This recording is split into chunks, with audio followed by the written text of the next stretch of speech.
Nos está visitando en Diario Expreso el Superintendente de Protección de Datos Personales, el abogado Fabricio Peralta. Y vamos a conversar con él un tema que nos tiene inquietos a la ciudadanía, que es justamente sobre la suplantación de identidad. Asusta saber casos como que un ciudadano que tiene una vida recta, que es un trabajador, de un momento a otro es llamado por la fiscalía porque su número que aparentemente había solicitado de esta línea estaban haciendo llamadas para extorsionar. La persona puso la denuncia en la fiscalía para indicar que nunca había solicitado estos números, que en total fueron 9 líneas. Entonces, hay la sospecha de que los datos personales se los siguen vendiendo. Y la ley de la protección de datos empezó desde mayo de 2021. A esta fecha, ¿por qué sigue pasando estas cosas? Bueno, muchas gracias primero por la entrevista. Y esto sigue pasando porque las leyes no cambian las culturas. Tratan de influir de manera obligatoria en un ámbito determinado, pero construir una cultura de la privacidad va a tomar su tiempo.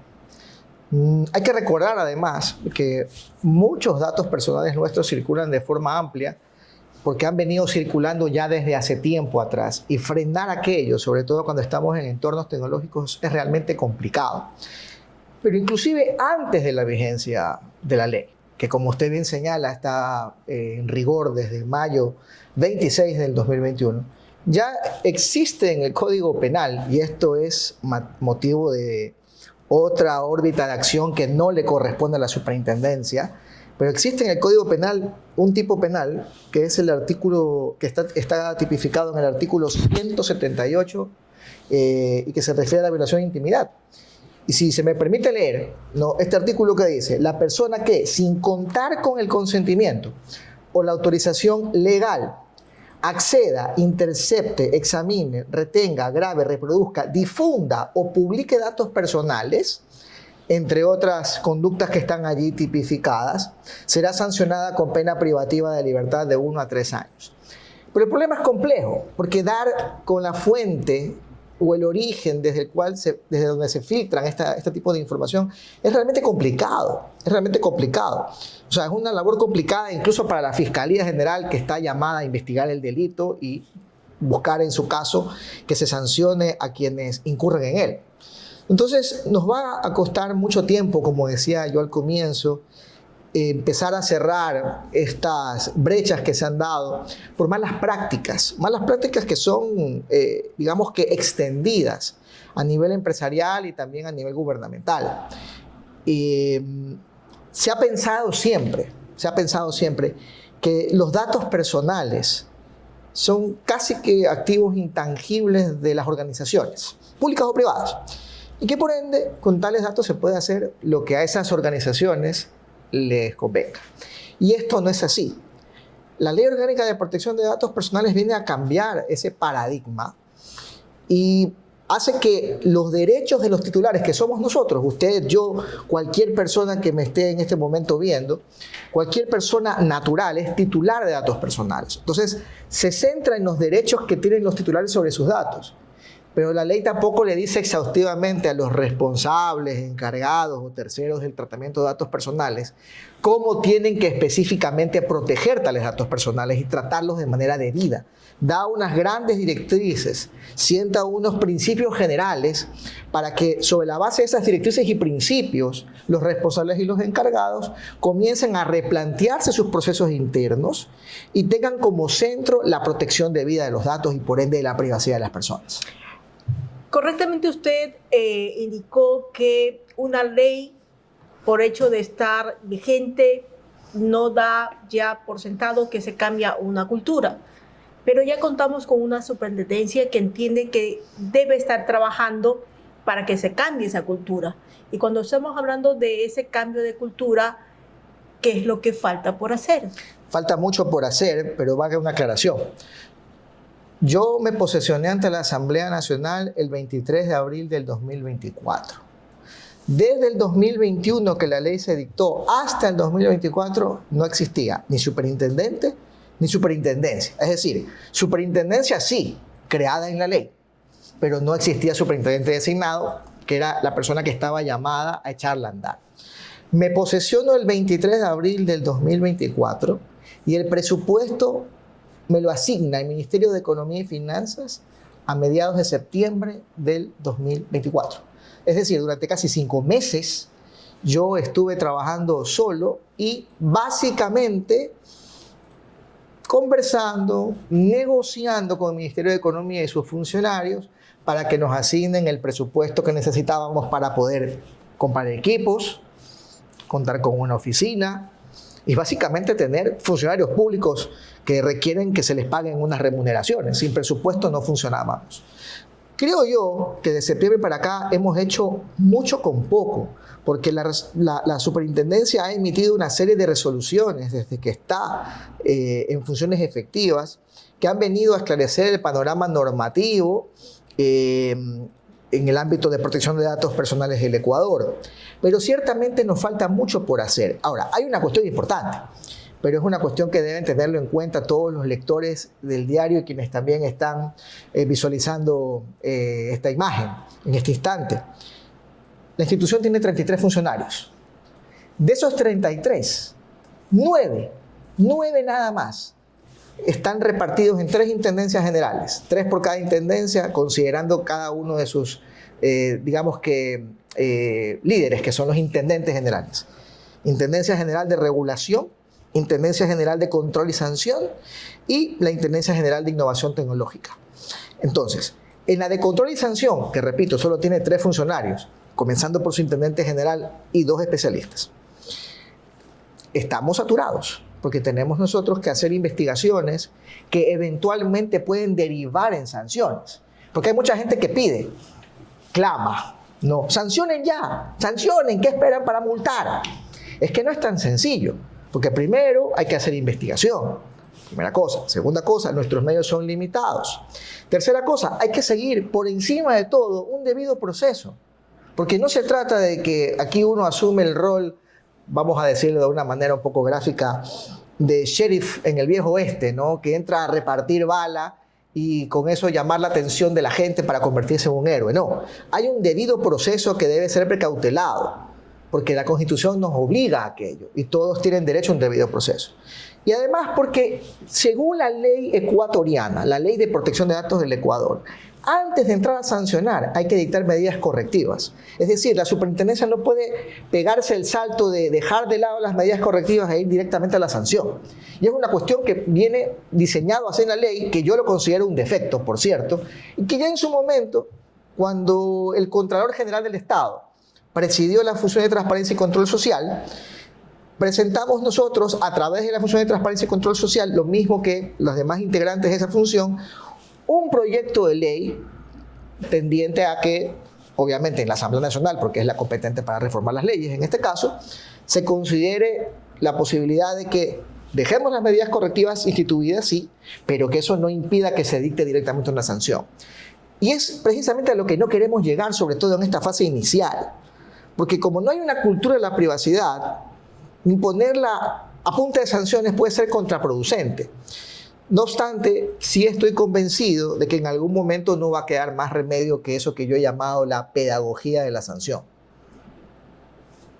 Entonces, puntualmente, ¿qué es lo que no hemos aprendido desde el 2021 que está vigente esta ley, que usted insiste en que falta aprender de esta cultura? Porque hablar de todo es decir de nada, entonces tenemos que ser muy puntuales en indicar qué es lo que no se está haciendo, y es la razón por la cual los ciudadanos todavía estamos vulnerables con nuestros datos personales, que cualquiera los coge y puede hacer con ellos lo que quiera.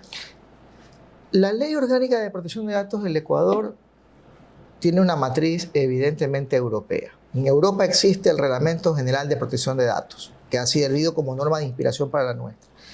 Y tanto el reglamento y naturalmente nuestra ley se basan en la gestión adecuada de los riesgos que van implícitos en el tratamiento de la información personal. Entonces, por ejemplo, debemos partir de uno de los principios de la ley, la minimización. Las organizaciones públicas o privadas deberían tratar la mínima cantidad de datos personales que fuesen necesarios para satisfacer las finalidades que persiguen al recabar esos datos, para empezar. Pero tienen que también tratar los datos sobre la base de la confidencialidad y el sigilo, que no se agota firmando convenios de confidencialidad o contratitos que dicen que la información se va a guardar debidamente. No, sino que supone tomar medidas técnicas, organizativas, administrativas, jurídicas inclusive, y desde luego tecnológicas, para procurar que la información que se trata no sea objeto eventualmente de filtraciones. Vamos a ponerlo con un ejemplo práctico en un tema muy puntual. Cuando se trata de información personal, una medida técnica apropiada sería que, por ejemplo, aquellas personas que trabajan para determinadas organizaciones, que tienen que contar con un aparato como este para poder trabajar, que ahora ya nadie trabaja sin esto, si tienen acceso a datos personales, estas computadoras deberían estar inhabilitadas para poder utilizar, por ejemplo, pendrives u otro tipo de dispositivos que fácilmente sirven para llevarse la información. Porque también a veces ocurre que no es que deliberadamente las organizaciones filtran la información, sino que por falta de medidas técnicas, organizativas, jurídicas, tecnológicas, las personas que trabajan para estas organizaciones son las que se llevan la información. Se desvinculan laboralmente de un sitio, dejan de trabajar en ese sitio y se llevan la información. Y luego es que usted sabe pues, que en sitios como en la Bahía, porque esto aquí en Guayaquil se lo sabe perfectamente, ¿no? Le venden pues a uno a un precio irrisorio bases de datos ilimitadas, ¿no? Con todo tipo de información sobre ciudadanos concretos. Una cosa. Otra cosa, y esto tengo que decirlo frontalmente porque es una cuestión, y me disculpa si se lo digo así, es una cuestión que a veces la prensa no lo entiende. No es posible que a guisa de transparencia y acceso a la información pública, toda la información de los ciudadanos esté disponible con solamente inscribir sus nombres y apellidos o sus números de cédula. Yo comprendo perfectamente que ciudadanos que, como yo, tienen altas responsabilidades, porque yo me veo a mí mismo como una persona con altas responsabilidades y no con privilegios, comprendo perfectamente que yo tenga que estar sometido al escrutinio de la prensa. Que se sepa cuánto pagué de impuestos, que se sepa en dónde me gradué, dónde cursé mis estudios y qué ha sido de mi vida. Pero ¿por qué hay acceso ilimitado a la información de todos los ciudadanos que en realidad para ellos se creó la ley de protección de datos con el objeto de hacer que prevalezca su privacidad? Entonces ahí hay un error conceptual. Porque también esa información puede servir para otro tipo de actos, incluso delictivos. A mí me contó, y no voy a decir quién por respeto a la fuente, pero el rector de una universidad pública ecuatoriana me contó que a una funcionaria de una de las carreras de esta universidad la secuestraron. Y la secuestraron porque por mandato de la Ley Orgánica de Transparencia y Acceso a la Información Pública, mal entendida, se sabía o los delincuentes sabían cuánto ganaba. Entonces, aquí viene la pregunta. ¿No tenemos nosotros derecho también a una privacidad como funcionarios públicos, sobre todo aquellos que no están en un rango alto de la administración? Desde luego que sí. Entonces, todo eso conlleva un cambio de mentalidad y un cambio de cultura, pero también un cambio en cuanto a las inversiones que necesariamente hay que realizar para poder implementar la ley y aplicar estas medidas a las que me refiero. Perfecto, abogado. Estamos entonces frente, por ilustrarlo de alguna manera, a una herramienta como el cuchillo. Depende de cómo se lo use. Desde luego. O voy a preparar un rico plato de la cual se van a servir todos, o lo voy a usar de manera ilegal para robar. Y un poco no se quiere vulnerar la privacidad de las entidades públicas o de los funcionarios. Lo que se quiere es que esos funcionarios no vayan a coger recursos públicos y si tenían en su cuenta $1, mañana aparece con 1 millón. Es el propósito detrás de eso que busca la prensa. Pero en este caso, en el ejemplo del cuchillo, pues lo están usando para delinquir personas que lo hacen justamente ya con maldad. O sea, no podemos comparar maldad con transparencia de un funcionario que debe evitar la corrupción en todo momento, ¿no? No, yo no discuto el rol de la prensa y sobre todo en una democracia liberal como la nuestra. O sea, de hecho yo soy una persona de pensamiento liberal. Cuidado, no estoy buscando polemizar. Lo que estoy tratando de hacerle entender es, yo estoy en términos generales de acuerdo con lo que usted dice.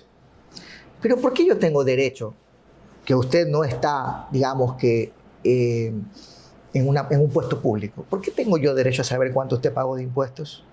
¿Cuál es mi legitimidad para hacerlo? ¿Por qué tengo yo derecho a saber en una página web dónde usted vota? ¿Por qué tengo yo derecho a saber en qué colegio se graduó y en qué universidad estudió? O sea, ¿yo tengo algún derecho? ¿Por qué tengo yo derecho a saber dónde tiene usted acciones en una compañía? Estamos hablando de una persona que, como usted y como yo hasta hace poco, ¿no? Éramos personas que estábamos interesados en vivir nuestra privacidad. Yo por lo menos la disfruté mucho hasta que llegué a este cargo. Claro, que paradójicamente la perdí, ¿no? Claro, abogado, bueno, no queremos tampoco desviarnos la atención, porque en este momento queremos atender la necesidad de los ciudadanos. Entendemos claramente que ustedes como ciudadanos también tienen todos los derechos, pero regresando al punto de los ciudadanos, se dice que las entidades públicas necesitan o deben tener delegados de protección de datos. De protección. Ajá. Sí. Y entonces, según las cifras que ha dado la misma superintendencia, están registrados 1.231, pero hay 3.146 entes públicos. Entonces la pregunta es, ¿son suficientes o es que uno atiende a 3 y 4 o cómo funciona esto? Según la ley y el reglamento de la ley, el delegado de protección de datos personales es una persona natural que debe tener formación en derecho, en sistemas o incluso en comunicación. Son muy laxos los requisitos para poder ser delegado de protección de datos personales y por esa razón, hace poco, la semana pasada, expedimos ya la resolución mediante la cual hemos hecho oficial la malla curricular que deberá ser impartida por los centros de educación superior para formar delegados de protección de datos personales. La realidad es que no hay masa crítica, no hay masa crítica. Es decir, falta gente con formación adecuada para poder ser delegado de protección de datos personales. Y el delegado de protección de datos personales cumple un rol fundamental, porque es un rol que diría yo como el de una bisagra, porque sirve hasta como puente de comunicación entre el responsable o el encargado del tratamiento de datos personales con la Superintendencia de Protección de Datos. Cumple un rol de asesoría, cumple un rol de canalizar las solicitudes que realizan los titulares de datos personales cuando pretenden ejercer sus derechos frente a los responsables y a los encargados. Y además, no lo dice así expresamente la ley, pero también tiene hasta un virtual poder de veto. Porque si determinada actividad de un responsable o un encargado conlleva el tratamiento de datos personales, ese delegado de protección de datos personales puede objetar que ese tratamiento determinado se realice si no se cumplen con los preceptos, las directrices y los principios de la ley y obviamente sobre la base del ordenamiento que establezca la superintendencia. Entonces, como no hay masa crítica, es comprensible que en estos momentos las entidades del Estado no hayan podido completar el número de delegados que se requiere, pero tampoco, y eso es una gran verdad, eso es un obstáculo para que eventualmente la superintendencia, ante una determinada actividad de control, no les llame la atención y les aplique medidas correctivas para que se designen a los delegados que no han sido designados y a falta de designación sancionar, como le explicaba previamente. Claro, y entonces, ¿significa que faltan? Falta. Usted mismo lo ha visto en los números. Claro, y ahora, esto se exige solamente a los entes públicos. ¿Y qué pasa con las empresas privadas? Bien, nosotros estamos por expedir, y estamos en este momento haciendo lo que se denomina la fase de socialización, el estatuto del delegado de protección de datos personales. Y también estamos trabajando en un parámetro importante porque según el reglamento de la ley, aquellos responsables encargados que tratan un gran volumen de datos, pero no han definido cuántos, también deberán contar forzosamente con delegados de protección de datos personales. Entonces, también hay otras situaciones en las cuales el delegado debe ser designado cuando, por ejemplo, un encargado o un responsable trata datos sensibles. Yo sé que, por ejemplo, tengo entendido que los bancos, las entidades del sistema financiero han designado delegados de protección de datos personales porque saben de antemano que la información que tratan es sensible, porque estamos hablando de datos crediticios, datos patrimoniales inclusive, ¿no? Pero, por ejemplo, otra actividad donde hay datos sensibles per se es la actividad que tiene que ver con educación. Deberían también nombrar delegados de protección de datos personales las unidades educativas, porque ahí se tratan datos de menores, de niñas, de niños, adolescentes, que tienen una protección especial, no solamente en la Ley de Protección de Datos Personales, sino que además en el Código Orgánico de la Niñez y la Adolescencia. Y entonces, ahorita que usted dice que los bancos privados lo tienen, ¿el BIES tiene este delegado o no tiene? No estoy seguro si en esa base de datos o en esa información que le dieron, el BIES tenía su delegado designado. Tendría que consultarla. Si está, yo me imaginaría que sí, pero tendríamos que ver la información y no la tengo a la mano. Porque hay no un caso, son varios casos de los jubilados a quienes les han hecho créditos y ellos no están pagando con sus pensiones.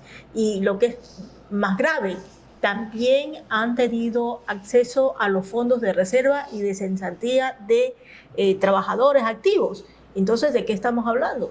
La Superintendencia no ha recibido una denuncia por parte de los afectados en este sentido. En todo caso, eso no exonera al BIES de su obligación de realizar o ejecutar todas estas medidas a las que aludíamos previamente que están previstas en la ley. Debe ser un tema que amerita seguramente un recambio en sus procesos para poderse plantear cuáles son las debilidades que tienen sus sistemas informáticos y de esta manera precautelar la privacidad de las personas. Entonces, hay trabajo por hacer. ¿Qué se hace en otros países? Porque en otros países no vemos estos casos. No sé si no los vemos o si simplemente no nos llegan. Yo no tengo la certeza de afirmar lo que usted ha afirmado. América Latina tiene problemas estructurales. Tiene problemas estructurales y esos problemas estructurales pasan, para empezar, por cuestiones que tienen que ver con el Estado y sus presupuestos. En Europa hay una cultura de la privacidad más asentada que tiene ya casi 50 años y de hecho para nosotros en América Latina el referente de autoridad de protección de datos es la Agencia Española de Protección de Datos Personales. En otros países existe quizá una tradición un poco más arraigada porque tenían ya ley. Y probablemente por eso existe ya una institución o instituciones que han marcado una trayectoria y por ende han señalado un camino que hace que ante la existencia de esa institución los responsables y los encargados traten debidamente los datos personales o por lo menos estén interesados en hacerlo porque saben que puede caer eventualmente una sanción. En el caso ecuatoriano, dado los antecedentes que tenemos, estamos comenzando recién ese camino, nos falta mucho por hacer, pero también decirle que no estamos solos en esto, ¿no? O sea, en Chile, por ejemplo, recién hace poco se aprobó la Ley de Protección de Datos Personales, ¿no? Que también crea una autoridad pública para estos fines. Y ellos también en su momento van a experimentar probablemente las cosas que nosotros experimentamos acá, seguramente ya las viven. Hubo un caso anecdótico que lo cuento rápidamente y fue el caso de la princesa de Asturias, que estaba cumpliendo pues su servicio militar en la Armada. El buque escuela de la Armada Española hizo una gira y recaló en algún puerto chileno y ocurrió algo muy interesante, ¿no? Esta señorita fue con sus compañeros de tripulación a un bar como lo haría cualquier persona que en este caso pues quiere departir con sus amigos y sucede que las cámaras de seguridad del bar registraron todos los movimientos de la princesa de Asturias allí. Los propietarios del bar filtraron esa información, filtraron las imágenes a la prensa. Y se armó un escándalo. Y la Casa Real envió una nota, entiendo yo que diplomática, no sé si directamente a la Cancillería chilena o a la Cancillería española, para solicitar que se tomen o se arbitren las medidas del caso para sancionar a los responsables de esto. Y no se puede hacer porque la ley está recién expedida y ha establecido un tiempo dentro del cual las sanciones no son aplicables. Bueno, queremos ampliar un poco más el asunto. Hay tiendas o centros comerciales que hacen campañas para hacer sorteos y en unos papeles las personas ponen nombre, número de cédula y ocurre que 1, 2, 3 personas son los que ganan y yo ahora me pregunto, ¿a dónde van a parar esos papeles con esos datos? Ha hecho usted una muy buena pregunta, porque a veces se piensa que la protección de datos personales solamente se agota en los entornos tecnológicos. La protección de datos personales también abarca el debido tratamiento de documentos en papel, ese soporte que ya poco a poco está desapareciendo. Esa información debería destruirse, porque la finalidad de recabar los datos personales, ¿cuál es? Uno siempre debe pensar, cuando está en clave de protección de datos personales, siempre debe pensar en la finalidad que persigue cuando los recabo. ¿Para qué recabo datos personales? Para hacer un sorteo. Muy bien, entonces, ¿qué datos personales voy a recabar? Los mínimos indispensables para poder en su momento asignarle el premio a quien se lo gane, ¿no? Y ubicar, obviamente, en este caso, a la persona que se ha beneficiado con el premio. Nombres, cédula y un correo electrónico. Pero una vez que se satisface esa finalidad, dentro de este planteamiento que se hace inicialmente de forma previa a la recogida de los datos, una vez que se satisface la finalidad, el único destino de esa información es la destrucción. Debería ser destruida esa información. Sea que se recabe en soporte papel o también cuando se recaban en soporte electrónico, porque también uno va a veces a centros comerciales en esas islas a canjear, pues no, las facturas por tickets y ahí le llenan la información en una computadora y están todos sus boletos ya tipeados, pero la información suya está en el sistema. Esa información debería destruirse porque ya cumple su finalidad. Pero todo es una cuestión de buena práctica. Ninguna autoridad de protección de datos en el mundo tiene la capacidad de ir a revisar en cada caso concreto, por ejemplo, en esta situación, si aquel centro comercial que hizo un sorteo destruyó efectivamente la información. Pero en tal caso, ¿a qué autoridad le corresponde estar vigilante de eso? Porque no podemos en este momento simplemente seguir nuestro camino confiando en la buena fe de... Esa es una cuestión que va a ser muy complicada de que se entienda debidamente. ¿Por qué? Porque el principio fundamental de la ley de protección de datos es el de responsabilidad proactiva. Proactiva. No es una cuestión reactiva. Es decir, debe ser el responsable o el encargado el que arbitre dentro del estado de la técnica las mejores medidas que fueren adecuadas para poder proteger los datos personales.